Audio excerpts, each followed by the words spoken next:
Assalamualaikum warahmatullahi wabarakatuh. Perkenalkan, nama saya Gismin Sekar Hanum dari Prodi Pendidikan Guru Sejak Dini dengan NIM 8604362998. Di kesempatan hari ini saya akan menjabarkan mengenai tugas ketiga dari mata pelajaran filsafat. Nah, yang pertama, apa sih makna pilar dalam konteks pendidikan sebagai dasar atau tiang penguat sistem pendidikan? Dalam konteks pendidikan, kata pilar tidak diartikan secara harfiah sebagai tiang bangunan dari semen atau batu, melainkan sebagai fondasi konseptual, prinsip utama atau tiang penguat yang menyangga seluruh sistem pendidikan.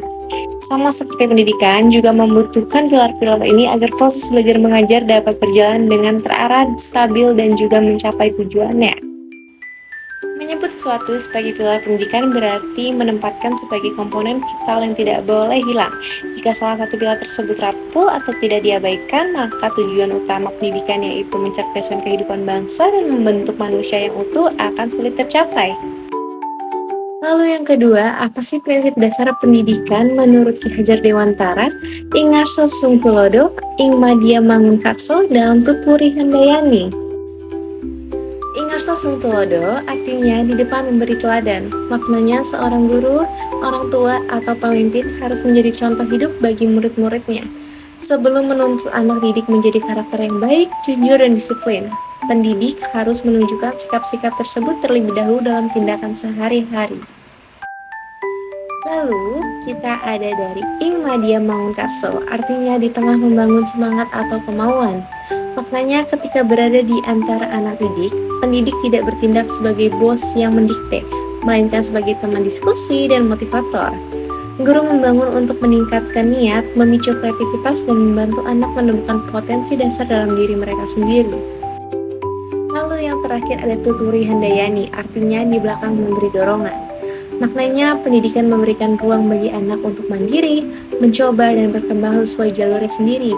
Dari belakang, guru mengamati, mengayomi, dan memberikan dorongan moral serta arahan jika anak mulai keluar jalur.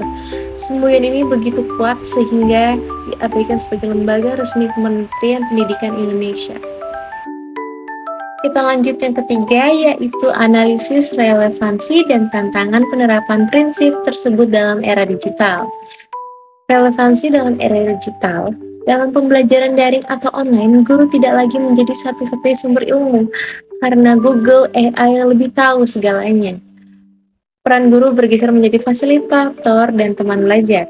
Disinilah guru harus membangun kolaborasi, memicu pemikiran kritis melalui diskusi interaktif, dan mendampingi siswa agar tidak tersesat dalam banjir informasi ataupun literasi digital.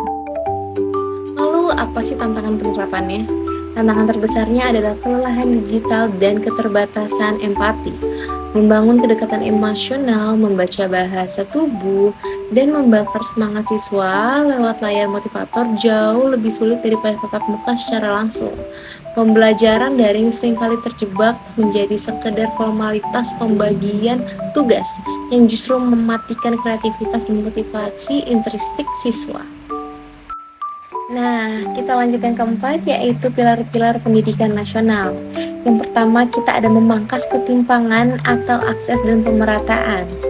Pilar pemerataan memastikan bahwa digitalisasi dan renovasi fasilitas bukan hanya milik sekolah-sekolah di Jawa. Ketika pilar ini bergerak, kita sedang memotong siklus kemiskinan antar generasi di daerah pelosok dan memberi mereka kualitas panggung yang sama untuk belajar. Lalu yang kedua ada menggeser pola pikir dari menghafal ke bernora. Kelemahan mendasar siswa kita dalam berbagai studi internasional seperti PISA adalah rendahnya kemampuan literasi dan numerasi kritis. Kita terbiasa menghafal rumus, bukan memahami konsep.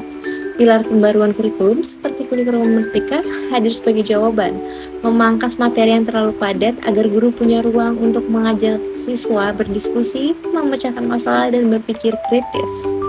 Dan yang terakhir adalah memanusiakan dan meningkatkan kesejahteraan guru ataupun pendidik. Teknologi secanggih apapun tidak akan bisa menggantikan seutuhnya seorang guru. Namun bagaimana guru bisa mengajar dengan hati jika fokusnya terpecah oleh masalah kesejahteraan atau administrasi yang mencekik? Pilar penguatan pendidik menjawab ini dengan menyederhanakan beban birokrasi dan membuka akses pelatihan yang inklusif, sehingga guru bisa kembali ke marwahnya, mendidik bukan sekedar mengisi borang laporan. Persoalan pendidikan kita saat ini sebenarnya berakar pada kesenjangan dan relevansi. Pilar-pilar pendidikan nasional tidak bekerja secara terpisah. Mereka adalah satu ekosistem. Ketika akses diratakan, kualitas guru ditingkatkan, dan kurikulum dibuat adaptif, kita sedang membangun fondasi di mana setiap anak Indonesia, siapapun dan dimanapun mereka lahir, punya peluang yang sama untuk cerdas dan berdaya saing. Jadi kesimpulan dari tugas ketiga ini adalah prinsip Ki Hajar Dewantara tidak usang, tetapi format aplikasinya yang harus mentransformasi.